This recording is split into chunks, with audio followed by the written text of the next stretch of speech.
Everyone thinks they understand what a policeman really does because they see the uniform, the patrol car, the easy parts.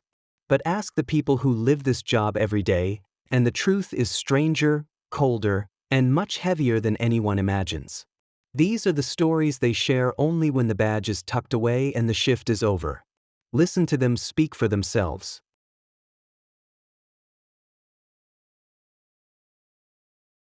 I have been a patrol officer for 9 years. Most mornings start the exact same way. I sit in my parked cruiser outside the station for a minute before rolling out, letting the radio warm up while the sky shifts from black to gray. There is something about that early hour that always feels unreal. The streets are empty, lights are still on in apartments where people hit snooze too many times, and the whole city seems balanced in a thin quiet that could tip either way. I drink the first bitter sip of coffee and feel the same memory crawl out from the corners of my mind. It was a welfare check. Nothing dramatic. Dispatch said a neighbor reported seeing a man stand completely still in his living room window for hours. No movement. No reaction. Just standing there. The call sounded harmless, almost silly, and I remember rolling my eyes at the thought of scaring someone who had probably fallen asleep on their feet after a long shift. The building was an older one on a street full of cracked sidewalks and overgrown hedges. When I stepped inside, the hallway smelled like wet plaster. A light near the stairwell flickered on and off in a slow rhythm like it was breathing. Ik knocked on the appartement door. No answer. I knocked again with more force and identified myself. Still silence. The neighbor peeked out from across the hall. She whispered before I even asked anything. She said the man was still at the window and she had tried calling him earlier, but he never picked up. Her eyes did not meet mine. Instead, she kept looking past my shoulder toward the door as if she expected it to open on its own.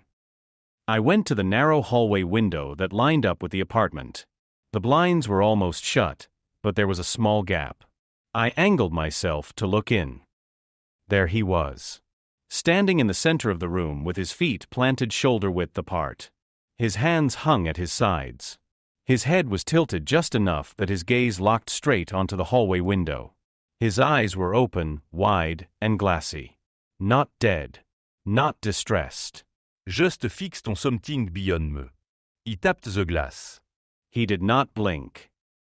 I went back to the door and forced it open. The deadbolt gave with a soft crack, and the door swung inward just enough for cold air to wash over me. The apartment was silent except for a faint hum coming from somewhere deeper inside. The man remained in the exact same position. Even from a few feet away, he did not react to my voice. I stepped closer, slow and steady, with my hand near my holster but not drawing. Something in the room felt wrong, like there was too much stillness in the air. When I touched his arm, the cold made me pull back on instinct. His skin felt like metal left outside overnight. No pulse. His eyes stayed open, staring past me. Rigor had set in so completely that he held his position even when I gently pushed his shoulder. Bodies do not usually stay upright like that without help. I called it in, but the radio crackled with thick layers of static. Not the usual interference. It sounded like someone breathing too close to the mic, like the radio had picked up a signal from inside the apartment itself. When medics arrived, they had to work together to loosen the man's limbs. One of them muttered that it looked like he froze in place mid-movement. The other asked if I had moved him. I told them no. While they took photographs, I looked around the room. On the floor near the window, there were faint scuff marks in a half-circle pattern, as if the man had been turning slowly at one point but then stopped. The neighbor approached me again outside. Her voice shook as she asked if I had heard the knocking. I told her I had not. She insisted that all morning she kept hearing someone tap on the shared wall. Not rapid. Just a slow tap. 3 at a time. Rest. Then 3 again. Later that week, I returned to the building for a separate call. I walked past that same hallway window without thinking. Then I felt the hair on my arms rise. The blinds were closed this time. Fully shut. But I swear I felt the same stare on my back as I passed. There was nothing in the window. Just the faint reflection of the hallway light. Even now, on quiet mornings when my shift starts, I sometimes get the feeling that someone is watching me from a nearby window. Not in a threatening way. More like a presence that never completely left. I always tell myself it is just the memory trying to make itself heard again. But the feeling is real enough that I still check every window I pass. Just in case.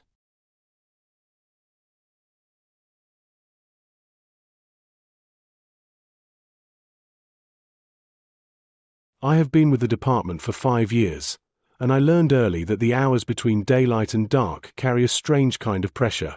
Calls that would feel routine at noon suddenly feel heavier. This one started as nothing. Dispatch sent me to check on a man who had been standing behind an old laundromat for too long. The place was half shut down, most machines broken, and the few that still worked gave off a steady hum that echoed through the alley. We got odd reports from that spot all the time. People said the vents whispered or the walls felt warm. I never took those stories seriously. I parked at the mouth of the alley and stepped out. The air smelled like detergent mixed with damp brick. A single weak bulb above the back door flickered just enough to make the shadows shift around it. I called out, waiting for someone to answer. Nothing. The hum of the machines filled the silence like a dull vibration under my feet. Halfway down the alley, I saw him. A man crouched beside the dumpsters with his back to me. His shoulders rose and fell in a slow, uneven rhythm, like he was trying not to breathe too loudly. I asked if he was all right. He did not look up. He stayed completely still, and something about the way he held his posture made my stomach tighten a little. I stepped closer. My flashlight fell across his hands, and that was when I noticed what he was doing. Both palms were pressed flat against the brick wall, fingers spread wide. His fingertips dragged in small, steady motions that made a faint scraping sound. It did not sound like he was knocking or tapping. It sounded like he was searching for something inside the wall. I told him to stand and step away.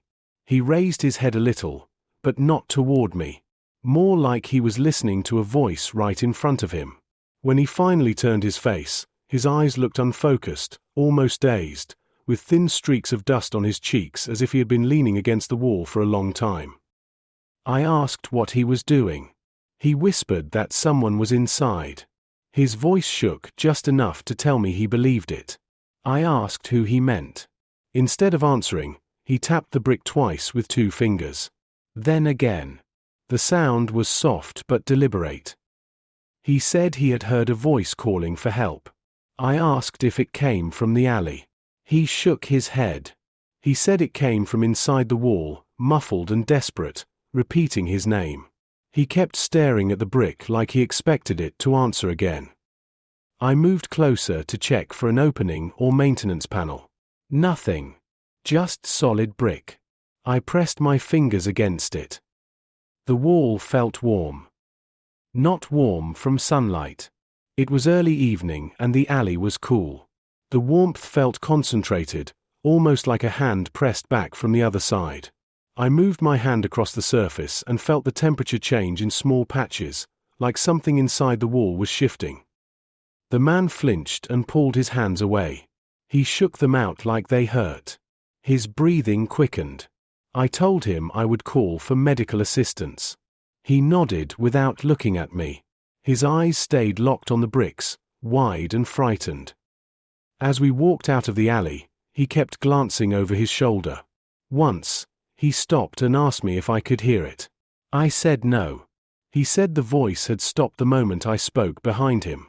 He said it had whispered right up until that second. At the cruiser, he climbed in without argument.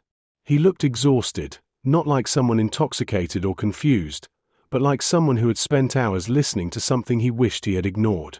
When the paramedics arrived, he barely spoke to them. He just kept his gaze low and his hands curled tight against his chest. After they left, I walked back to the alley. The hum of the machines felt heavier now, almost like it came from deeper underground. I touched the wall again. Cold. Normal. Just brick. I told myself it was the machines vibrating through the structure and that the warmth had been a trick of my own nerves. A day later, when I mentioned the call to another officer, He told me that the laundromat used to have a maintenance corridor behind that section of wall before renovations sealed it. He said the workers complained about strange noises in the walls when the place still ran at full capacity. He shrugged and said old buildings make old sounds. I nodded and pretended it made sense, but the story has stuck with me.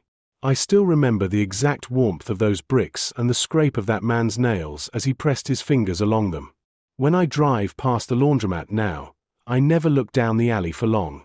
I always get the feeling something in the wall might be listening back.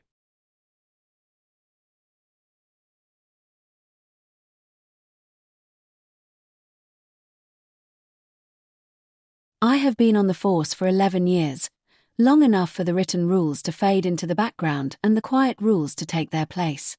Every precinct has them. Do not microwave fish. Do not sit in the lieutenant's chair. Do not trust the vending machine after midnight. But ours has one rule that no one jokes about.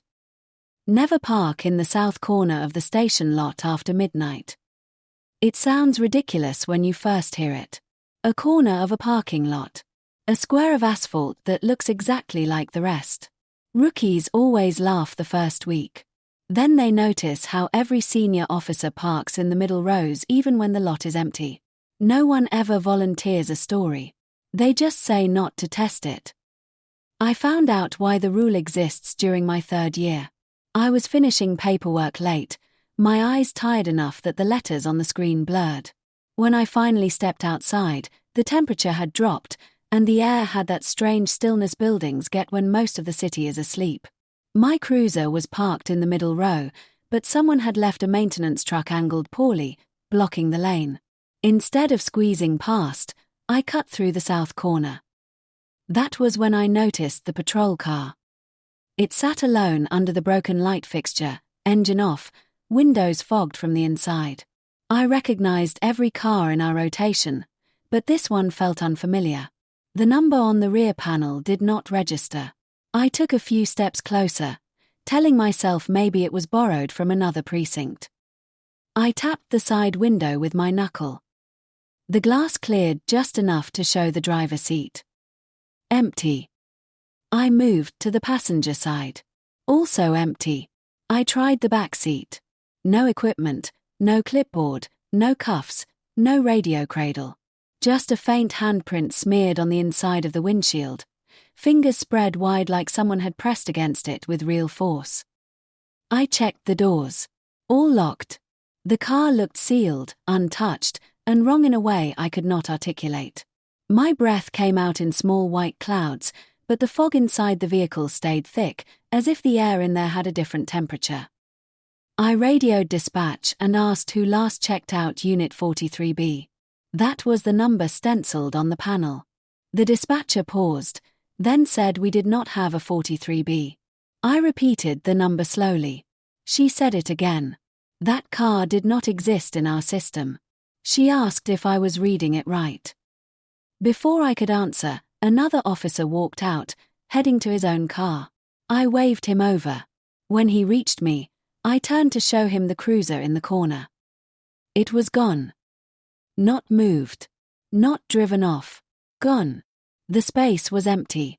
The asphalt had a faint patch of moisture shaped like the outline of a vehicle, darker than the surrounding pavement. My partner stared at the spot, then at me, then back at the spot. He did not say I imagined it.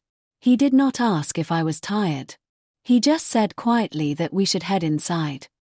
The sergeant on duty listened to our report, nodded once, and then told me to go home and get sleep. But before he sent us off, he added something in a steady voice that was too controlled to be casual. Do not cut through the south corner again. The next night, when I arrived for shift, I told myself the whole thing had been a strange misreading of the situation. Maybe another department had pulled a car without logging it. Maybe my eyes had been too tired. But I noticed something different in the lot. The air in that corner looked slightly hazy, like faint heat rising off asphalt on a cold night.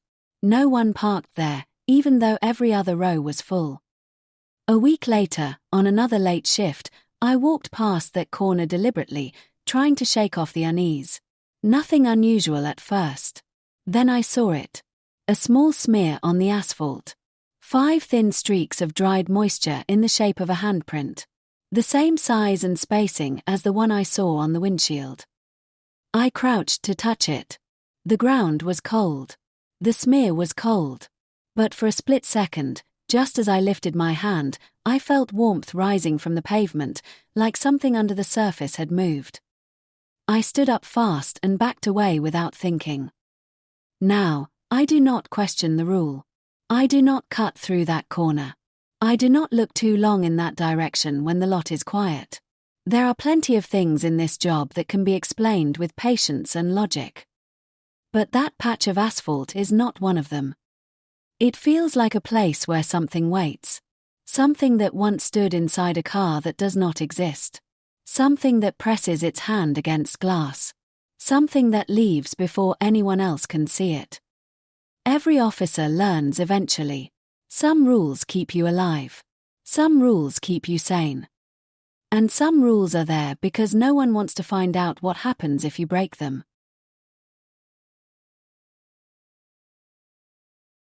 I have been a police officer for 6 years, and most shifts slip through my memory like water.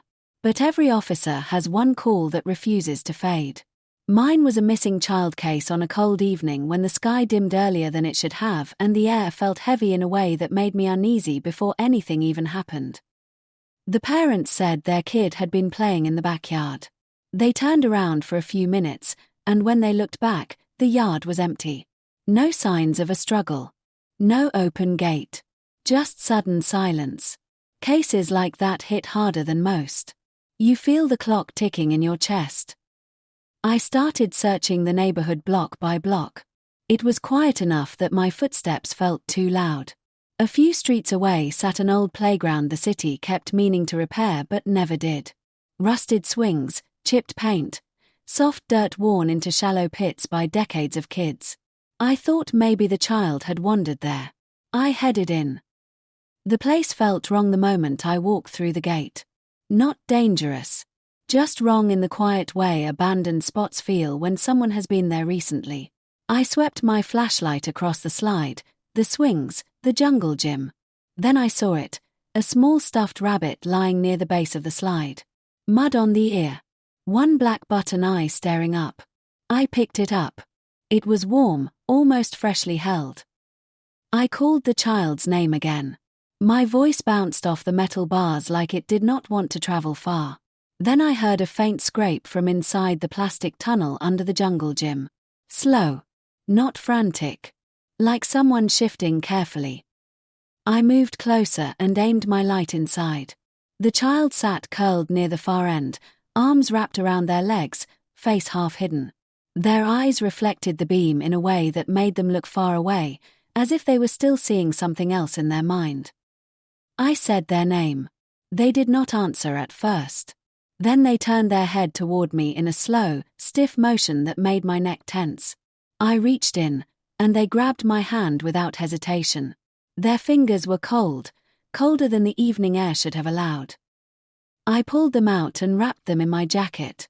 The stuffed rabbit pressed against their chest like a shield. They leaned into me with a quiet, exhausted weight.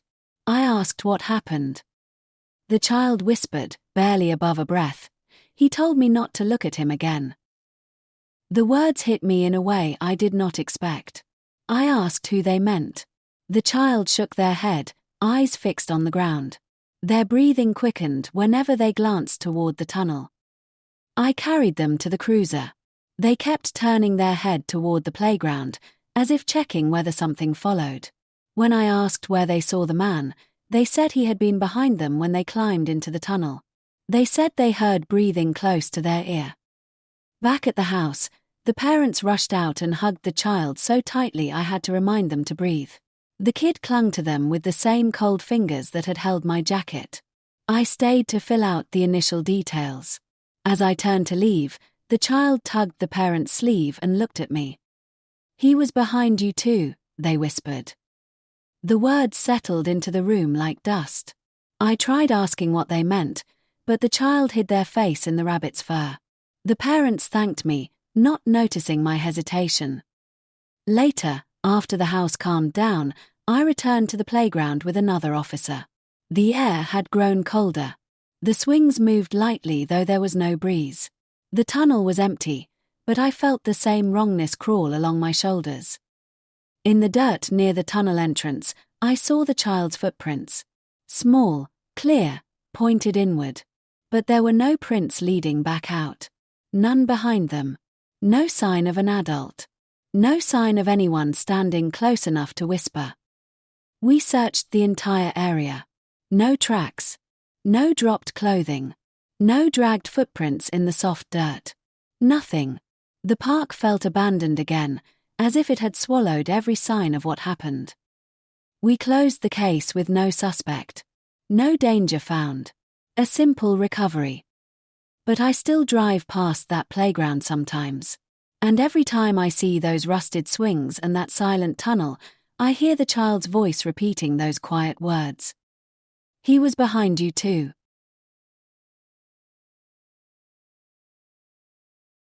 I have been in law enforcement for 4 years, and most shifts feel predictable. You answer calls, write reports, circle the same streets. But every so often, you get a night that feels tilted, like something is slightly out of place and waiting for you to notice. This happened during a quiet midweek shift when the weather had settled into an awkward warmth that made the air feel heavy. I was paired with a senior officer that night. Usually he filled the patrol car with dry jokes or small talk about the job, but he barely spoke. He kept checking the rearview mirror even when the road behind us was empty. I asked if something was wrong. He said no, but his voice did not match his face. Our first call came almost 2 hours into the shift. A neighbor reported strange noises coming from a duplex that had been empty for a while. They said they heard knocking and a dragging sound across the floor. Most noise complaints are nothing, but my partner stiffened when he heard the address. He told me he had been there once years ago and did not like the place. We arrived to find the building dark, with only a faint light glowing behind one broken curtain. The air around the house felt warmer than the rest of the block. Not cozy warm, more like trapped air that had been sealed too long. We approached together.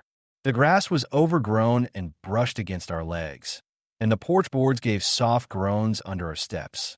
My partner circled around the house while I knocked on the front door. No answer. I announced myself, waited, then tried the handle. Locked. Before I could decide what to check next, my radio crackled. My partner whispered for me to come to the backyard. His tone made my chest tighten. I found him staring up at a window. It was half open, the curtain drifting in slow, unnatural movements even though there was no breeze. Beneath the window, the dirt looked disturbed. Deep impressions marked the soil, as if someone had kneeled there for a long time. But what caught my focus were the streaks on the siding. Long, thin lines of dust dragged downward, spaced like fingertips. We entered through the back door, which was unlocked. As soon as I stepped inside, the temperature dropped. The air smelled faintly like soil and old water. The place had been vacant, but the smell was too fresh, like something had been moved recently.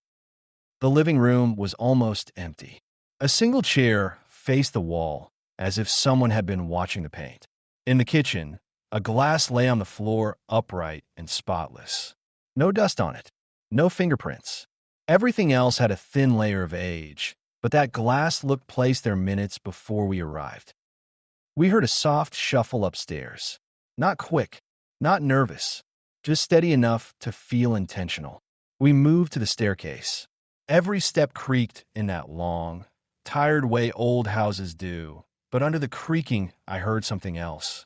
A steady breath. Close, but impossible to place. The upstairs hallway had 3 rooms. The first room on the left was empty except for a mattress with no blanket. Dust covered the floor except for a single trail of cleared space that curved from the doorway toward the corner. We checked the next room. Also empty. The air felt colder here, almost damp. Something in my gut told me we were not dealing with a trespasser in the normal sense. The final door was closed. My partner hesitated. I could see his hand shaking slightly near the handle. When he finally pushed the door open, the room inside revealed only a dresser, a bare bulb hanging from the ceiling, and a coat hook on the wall with a single jacket on it. The jacket looked wet even though everything around it was dry. Then, behind us, the floor in the hallway creaked. I turned fast, flashlight raised, but there was no one there. The hallway was empty, the air still, the dust undisturbed. My partner whispered we should leave. He was not a nervous man. Seeing fear on his face made my pulse spike harder than anything else that night. We backed down the stairs slowly, listening for any movement. None came. Outside, he locked the back door with a deep breath. On the walk to the car, he told me he had been in that duplex once before. Same open window, same disturbed dirt, same streaks on the siding. He said they never found anyone inside then either. He said the house felt the same that night as it did now, like someone had left the moment we entered but had not really gone anywhere. He told me not to take calls from this street alone. The duplex was demolished the next year. An empty lot took its place. But every time I drive down that street, I slow without meaning to. The air always feels a little too warm near the spot where the house used to stand, like the building left something behind even after it was gone. I try to ignore the feeling. Most nights I can. But sometimes when the wind is still and the street is empty, I swear I hear that slow shuffle again.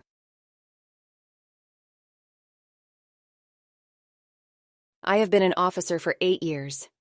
And even with experience, there are nights that cut into your confidence in quiet, unexpected ways. This call started during a storm that washed the streets until they looked like sheets of black glass. Rain hammered the cruiser so hard that the wipers could barely keep up, and lightning flashed often enough to make the world feel like a flickering film strip. Dispatch sent me to check on a 911 hang-up from an apartment complex on the edge of town. The call lasted 3 seconds. No words. Just a faint breath and a click. Hang-ups are usually accidents or kids playing with phones, but policy requires we check. The hallway lights in the building flickered as I stepped inside, humming with a low buzz that mixed with the storm outside. I found the unit number and knocked. No answer. I knocked again, calling out. The only response was the drip of water through a crack in the ceiling, collecting in a small metal pot someone had placed on the floor. I tried the door. It opened with a soft push. The apartment was dark except for a weak glow coming from the bathroom. I announced myself and waited. Silence. The air smelled damp, like wet concrete. I moved slowly. Something about the stillness felt too controlled, like someone had just left the room. The glow from the bathroom pulsed softly. When I stepped inside, I saw a small battery lantern on the counter, flickering in an irregular pattern. The shower curtain was drawn. I rested my hand on the edge of it and called out one more time. Nothing. I pulled it back. The bathtub was empty, completely empty. No water, no clothing, just wet footprints climbing the inner wall of the tub. Small, bare footprints. They reached halfway up the tile, then stopped as if they had disappeared into the wall. No dripping trail, no marks above, just that impossible path upward. My radio crackled suddenly, loud enough to make me jump. Through the static, I heard a voice say my name. Not my unit number, my actual name. The tone was low and distorted, like someone was speaking through a pocket of heavy water. I answered. No reply. Only static that grew harsher the longer I listened. The lights flickered, and I stepped back from the tub, checking the room behind me. The rest of the apartment stayed in darkness, except for that faint lantern glow. I cleared the bedroom, the closet, under the bed. No signs of anyone living there. No furniture except a mattress with the sheet half torn, as if someone had gotten up too fast. A single shoe lay on its side. No matching one anywhere. When I returned to the living room, I took a closer look at the address on my call log. My stomach tightened when I noticed the error. I had been in apartment 3B. The call had come from 3D. I stepped back into the hall and checked the numbers again. The door to 3B had already clicked shut behind me, though I had left it slightly open. I tried the handle. Locked. I knocked. No answer. I was about to force it again when I reminded myself that 3D was the unit I needed to check. I knocked on 3D. An older woman opened the door almost instantly. Her expression was calm, but her eyes darted toward the wall behind me.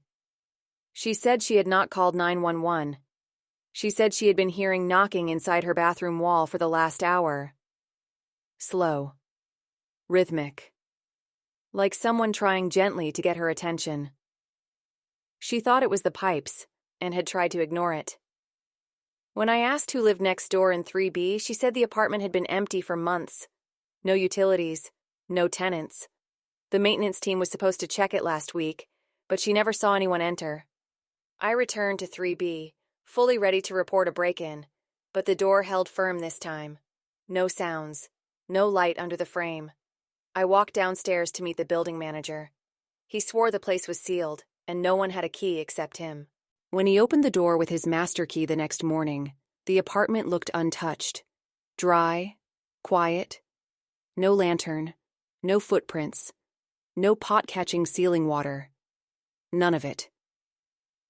I still think about the wet footprints climbing the wall of that tub. And I think about my name coming through the radio in a voice I did not recognize. Sometimes on stormy nights, when the wind shakes the cruiser and the radio hisses, I remember how that apartment felt. Like someone had been there only a moment before I walked in. And like they had been trying to leave in a way no person ever should. I have been an officer for 7 years, and some calls stay with you not because they were dramatic, but because something small in them felt wrong. This happened on a quiet evening when the sky was a flat gray and the streets had that muffled sound that comes when the air is heavy. Dispatch sent me to check on an elderly man who had pressed his medical alert button, then canceled the call seconds later. That usually means the person panicked or hit it by mistake, but we still have to check. His house was at the end of a narrow street lined with hedges. The porch light was off. One curtain in the living room window was pulled back just enough to show a sliver of darkness inside. Ik knoquais dans the door. No answer. I knocked again and called out. The door creaked open a few inches. The old man stood there in a thin robe, staring at me with tired eyes that looked both aware and far away at the same time. I asked if he needed help. He nodded once, then stepped aside so I could enter. The living room was spotless. Not clean in a normal way, but arranged with an unsettling precision. Every book on the shelf lined up perfectly. A single wooden chair faced the front window, placed exactly in the center of the rug. On the side table sat an old rotary phone that looked unused for years. I asked again what had caused the alert. He said he must have pressed it by accident. His voice was soft and thin, like he had not spoken much lately. I told him I would check the house to make sure everything was safe. He nodded and lowered himself into the chair. He looked relieved to have someone else there. The hallway was dim. The farther I walked, the colder the air felt, as if each step pulled me into a deeper pocket of stillness. Then I heard it. A soft tapping. Très slow tap. A pause. Then 3 again. It came from the bedroom at the end of the hall. I called out to the man. He did not answer. I pushed open the bedroom door. The room held only a bed, a dresser, and a tall mirror on the far wall. The mirror was fogged slightly even though the room was cold. A single streak ran down the center of it, the path of a finger dragged from top to bottom. I stepped closer, and the air near the glass felt colder than the rest of the room. I looked at my reflection, expecting to see nothing behind me. Instead, I saw the old man standing directly over my shoulder. He spun around. The room was empty. I turned back to the mirror. Only my reflection stared back now. A faint smear, like the ghost of that streak, faded even as I watched. He checked the closet. Under the bed. Behind the door.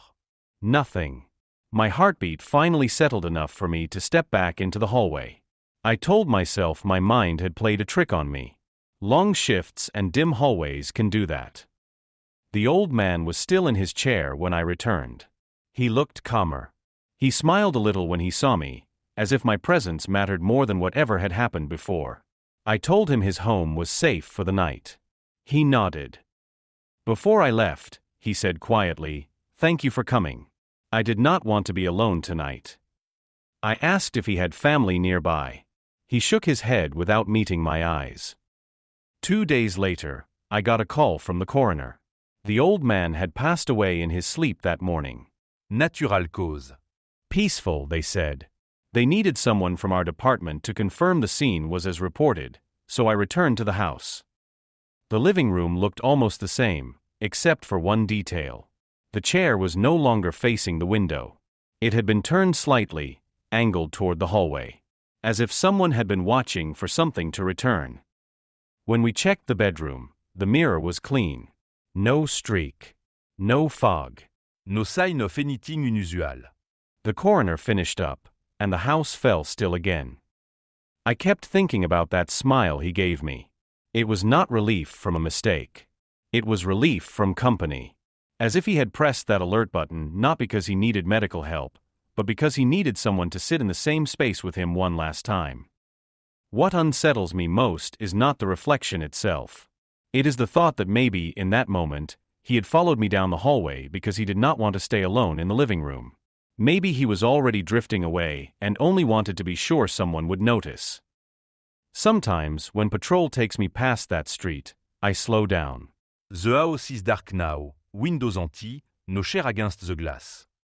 But every time without fail, I think about that reflected figure and the way he vanished before I could speak. It felt less like a haunting and more like a quiet thank you from someone who did not know how else to say goodbye.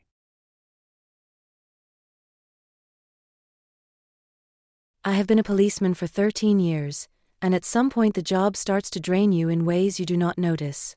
It is not one big incident that breaks you. It is the slow build-up, the missed meals, the late night, the scenes you pretend not to think about later. For me, the moment I realized I needed a break came during a call that should have been simple. A resident across from an abandoned office building reported noises inside the basement. Scraping. A heavy thump. They thought someone might be squatting there. The building had been empty for years, scheduled for demolition, its windows boarded and its carpets already ripped out. I went alone because backup was tied up with another call. The front door hung crooked on its hinges. Inside, the air felt cold enough that my breath hung in front of me. My flashlight beam caught dust drifting through the lobby, and every footstep echoed with a strange hollow tone. The building had the kind of silence that feels thick, like a blanket pulled too tight. The basement door was swollen from humidity, and I had to lean my shoulder into it to get it open. As soon as it cracked wide, a faint scraping sound drifted up the stairs. Slow, uneven. I announced myself. Nothing answered. I went down. The temperature dropped as I descended. The concrete walls glistened with thin lines of moisture, and the air smelled like old metal. At the bottom, the scraping sound stopped. I checked each storage room one by one. Empty shelves. Broken tiles. Shadows that clung to the corners. Then the scraping started again behind me. I turned fast, but no one was there. The sound seemed to come from deeper in the hall. I followed it until I reached a room where a thin beam of light spilled out from under the door. The building had no power. That alone made me slow down and place my hand on the handle with a caution I do not usually feel. Inside was a single metal desk, and on top of it sat a small portable radio. Ol. Craquet de casing. It emitted a soft hiss, the kind of static that sounds like a distant breath. I stepped closer, and the static shifted into a whisper. Then another. Then the faintest shape of my name. I felt the hairs on my arms lift. I shut the radio off. The silence that followed was deeper than before, like the whole basement was waiting for something. I evitum cam from upstairs. I moved back toward the stairs, taking each step slowly. In the lobby, the air had changed. It felt warmer, as if someone had just walked through.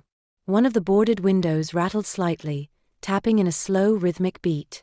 When my flashlight swept across the lobby floor, I saw a set of footprints in the dust. Barré footprint. They led from the far corner toward the exit, but the trail stopped in the middle of a beam of streetlight leaking through the boards. Not turned around. Not faded. Stopped. like the person had stepped into the light and simply disappeared. I crouched and touched one of them. The dust around it was disturbed, as if the print had been made minutes earlier. I checked the corners of the lobby again. No signs of movement. No wind inside. Nothing that could have created footprints like that. I walked out of the building and called the address in as checked. He could not write anything else. There was nothing official to report. No suspect. No break-in. Nothing I could point to and say, this is what caused the noise. The next morning, a demolition crew started pulling down the bar.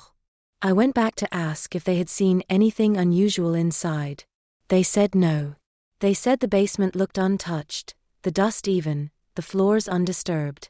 They looked at me like I was overworked. Maybe I was. But the part that finally made something shift in me was the radio. The same portable one had been found in a different building years before, according to an older officer who overheard me talking. He said it was always dead when found. Always warm to the touch. Always sitting somewhere it should not be. I did not ask follow-up questions.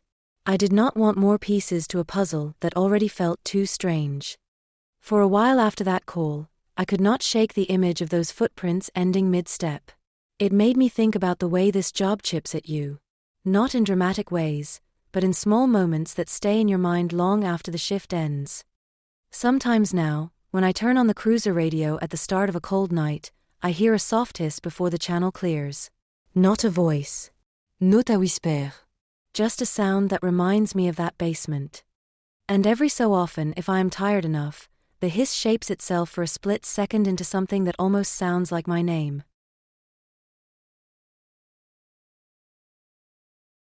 I have been with the department for 3 years, still new enough that the older officers enjoy feeding me stories. Some are harmless. Some sound half true. But one rumor stayed with me from the first time I heard it. They said the industrial district had a shadow that sometimes followed patrol cars. Not a person.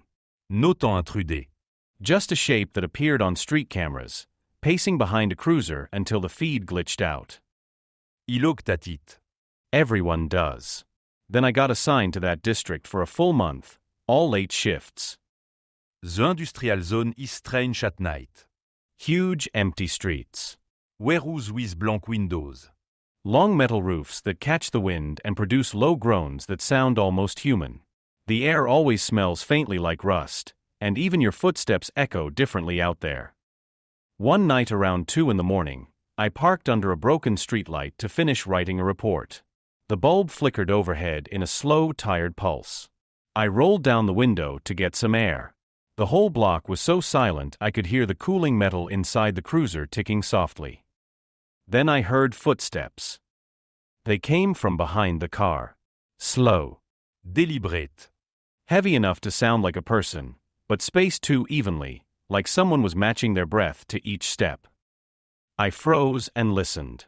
The sound stopped. I stepped out of the cruiser with my flashlight raised, sweeping the pavement behind me. Nothing. I checked the corners. Still nothing. The silence returned, thicker than before, as if the sound had been swallowed. Back inside the cruiser, I checked the rear camera out of habit, expecting to see an empty street. Instead, I saw a silhouette. It stood at the very edge of the camera frame, directly behind the cruiser. Tall. Motionless. No outline of clothing. No face. Just a dark shape where no shape should have been. Mai briscourt in mai trois. Before I could react, the feed glitched. Static crawled across the screen. When it cleared, the figure was gone. I threw the cruiser into reverse and lit up the pavement with the headlights. Empty. Not even a piece of trash blowing across the street. I told myself the camera had malfunctioned, but the feeling in my chest said otherwise. Back at the station, I asked the tech to pull the footage. He said the rear feed had a 4-second gap. Not damaged frames. No blur. A clean empty gap, like the camera had briefly stopped existing. He shrugged it off and said equipment sometimes misbehaves in that district. While I poured myself a coffee, a veteran officer walked behind me and said, "So you saw him?" Just like that. No explanation. I asked what he meant. He said every officer eventually catches a glimpse. Never for long. Never twice in the same spot. He said the figure rarely moves, but it always stands just close enough that you feel it would step forward if you gave it the chance. Later in the week, I tried to convince myself the whole thing was stress. I kept the cruiser moving and avoided parking under broken lights. But toward the end of my rotation, I had to stop near a row of abandoned loading docks. The air was still, and the buildings towered over the road like silent watchers. I checked the rear camera again. Empty. I shut the monitor off and leaned back. For un moment, everything felt normal. Then I saw movement in the side mirror. A shape stood several yards behind the cruiser, just far enough that I could not see its features. It stayed perfectly still. I watched it for almost half a minute, waiting for it to shift or vanish. It did neither. It simply stood where the light faded into darkness. My hand moved toward the door handle. Something in me wanted to step out and shine my flashlight directly at it. But a stronger instinct told me not to. I put the cruiser in drive and eased forward. When I glanced in the mirror again, the space behind me was empty. I finished the shift, but for the rest of the night I kept glancing over my shoulder even when the camera showed nothing. I do not know what the others saw, or why the figure chooses that district. I only know that the rumor changed once I experienced it myself. Now, whenever I drive through that area, I keep the cruiser moving and avoid the mirrors unless I absolutely have to. Because every time I check them, a small part of me expects to see that shape standing just outside the light, waiting for me to look a moment too long.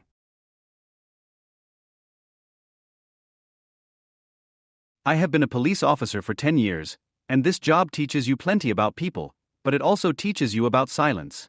True silence feels different from a lack of noise. It has a pressure to it, like the world is holding its breath. I learned that on a foggy night at the waterfront, during a call that changed how I think about the spaces we stand in and the people we think are near us. The fog had rolled in thick, swallowing streetlights and muffling the echo of the ocean against the wooden pilings. I arrived after a caller reported a man leaning too far over the rail on the pier. It was late enough that the whole area felt deserted, the kind of empty that makes you second-guess what you are seeing in front of you. I walked down the pier with my flashlight cutting a narrow path through the fog. The boards creaked under my boats. Far out on the water, I heard a single buoy bell ringing through the mist, its tone slow and lonely. Then I saw him. A man stood near the end of the pier, facing the open water.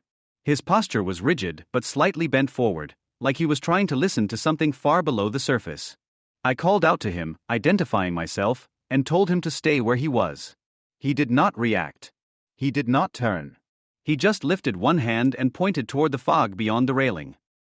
I stepped closer. His clothes were neat but oddly dry, untouched by the thick mist coating my jacket.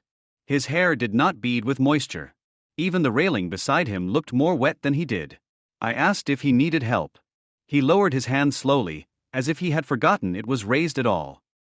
When he finally turned to look at me, his eyes seemed distant, as if he was still watching something behind me. His breathing was calm, too calm for someone who had been reported as distressed. He whispered something. The wind was soft, but the fog warped sound in strange ways, and I had to lean in slightly to hear him. You missed him. I asked who he meant. He blinked long and slow, then tilted his head upward, toward the fog hanging above the pier. He did not point this time. He just stared into a space I could not see.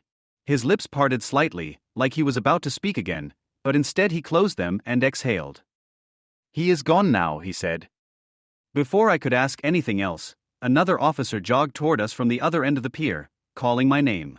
I turned for just a second to wave him over. When I faced the man again, he was gone.